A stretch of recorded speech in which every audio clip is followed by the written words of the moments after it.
ಅವ್ರು ಧೈರ್ಯ ಕೊಟ್ಟು ನನಗೆ ಇಲ್ಲ ಈ ಸಿನಿಮಾ ಮಾಡಿ ಆಗುತ್ತೆ ಸಖತ್ತಾಗಿದೆ ಅಂತ ಹೇಳಿದ್ದವರನ್ನೇ ಫಸ್ಟ್. ಅದಾದ್ಮೇಲೆ ನಾನು ಒಂದು ಶೋ ರೀಲ್ ಕಟ್ ಮಾಡ್ಕೊಂಡು ತೆಲುಗು ತಮಿಳವ್ರಿಗೆ ತೋರಿಸ್ದೆ. ಈ ಸಿನಿಮಾ ತೆಲುಗು ತಮಿಳಲ್ಲಿ ಮಾಡ್ತೀನಿ ಅಂತ ಊರು ತುಂಬ ಹೇಳ್ಕೊಂಡೇ ಬರ್ತಾ ಇದೆ. ಎಲ್ಲರೂ ನಗ್ತಿದ್ರು, ಇವ್ನು ಏನೋ ಹುಚ್ಚಿಡ್ಬಿಟ್ಟೈತೆ, ಇವನು ಮೆಂಟ್ಲಾಗ್ಬಿಟ್ಟು ತೆಲುಗು ತಮಿಳು ಮಾಡ್ತೀನಿ, ತೆಲುಗು ಏನು KGF ಕಾಂತಾರ ಹುಚ್ಚಿಡ್ಬಿಟ್ಟೈತೆ ಇವನಿಗೆ ಅಂತ. ನಾನು KGF ಕಾಂತಾರ ಹುಚ್ಚಿಡ್ತಿರ್ಲಿಲ್ಲ, ನಾನು ಹಿಡಿದಿದ್ದು ನನ್ನ ಸಿನಿಮಾ ಹುಚ್ಚಷ್ಟೇ.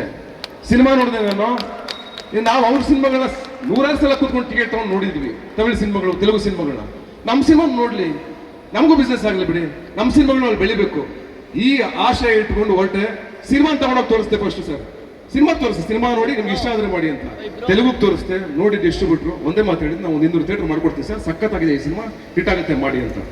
ಸರ್ ನಾವು ₹1 ಖರ್ಚು ಮಾಡ್ತಾ ಇಲ್ಲ, ಸುಮ್ಮನೆ ನೆಸರಿ ಪ್ರೊಡ್ಯೂಸರ್ ದುಡ್ಡನ್ನ ಖರ್ಚು ಮಾಡಿಸ್ಬಿಟ್ಟು ರಿಲೀಸ್ ಮಾಡೋದು ಅದೆಲ್ಲ ಏನೂ ಇಲ್ಲ. ಪಬ್ಲಿಸಿಟಿ, ರಿಲೀಸು ಎಲ್ಲವನ್ನೂ ಪ್ರತಿಯೊಂದನ್ನು ಅವರೇ ಮಾಡ್ತಾ ಇದ್ದಾರೆ.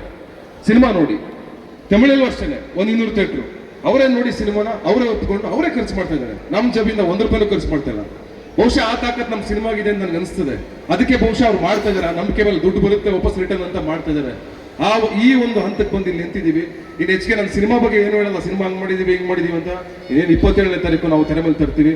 ಹಂಗಾಗಿ ಈಗ ನಮ್ಮ 2.5 ವರ್ಷಗಳ ಕಾಲ ಎಲ್ಲ ಸ್ಟ್ರಗಲ್ಗಳನ್ನ ತುಂಬಿದಂತ ನನ್ನ ತಂಡ, ನನ್ನ ಪ್ರೊಡ್ಯೂಸರ್ಸು, ಶಶಿಯವರು, ದೇವು, ಇವರೆಲ್ಲ ನನ್ನ ಜೊತೆ ನಿಂತ್ಕೊಂಡು, ನನ್ನ ಕಷ್ಟ ಕಾಲದಲ್ಲಿ ನನ್ನ ಪಕ್ಕದಲ್ಲಿ ನಿಂತ್ಕೊಂಡಂತ ಪೂರ್ಣ, ಎಲ್ಲ ನಾನು ಉಸಿರು ಬಿಗಿಡ್ಕೊಂಡು ಎಲ್ಲಾಡ್ತಾ ಇರ್ಬೇಕಾದ್ರೆ ನರ್ವಸ್ ಸಮಯದಲ್ಲೂ ನನ್ನ ಜೊತೆ ನಿಂತ್ಕೊಂಡು, ಇಲ್ಲ ಕಣ ನಾವಿದ್ದೀವಿ ಅಂತ ಬೆನ್ನಿಗೆ ನಿಂತಂತ ನಮ್ಮ ಮನು ಶೆಟ್ಗಾರ್, ಹಗಲು ರಾತ್ರಿ ಸುಮಾರು ಒಂದು 7 ರಾತ್ರಿ ನಿದ್ದೆ ಮಾಡಿಲ್ಲ, ಅವನು ಕೆಲಸ ಮಾಡ್ತಾನೆ ಇದ್ದಾನೆ 3 ಲ್ಯಾಂಗ್ವೇಜ್ಗೋಸ್ಕರ. ಈ ತರ ಹಗಲು ರಾತ್ರಿ ನಿದ್ದೆ ಬಿಟ್ಟು ಕೆಲಸ ಮಾಡ್ತಾ ಇರ್ತಕ್ಕಂಥ ನಮ್ಮ ಇಡೀ ತಂಡಕ್ಕೆ ನಾನು ಥ್ಯಾಂಕ್ಸ್ ಹೇಳಲೇಬೇಕು. ಅದು ಈ ಸಂದರ್ಭ ಎಲ್ಲರೂ ನೆನೆಸ್ಕೊಳ್ಳೋದು. ಯಾರ ಬಗ್ಗೆ ಆದರೂ ಬಿಟ್ಟಿದ್ರೆ ಸಾರಿ. ಇವತ್ತು ನನಗೆಲ್ಲ ಬೆನ್ನೆಲುಬಾಗಿ ನಿಂತ್ಕೊಂಡಿದ್ದು ನನ್ನ ಮಗಳು ಫಸ್ಟ್ ಟೈಮ್ ಅವಳು ಆಚೆಗೆ ಬಂದಿರೋದು.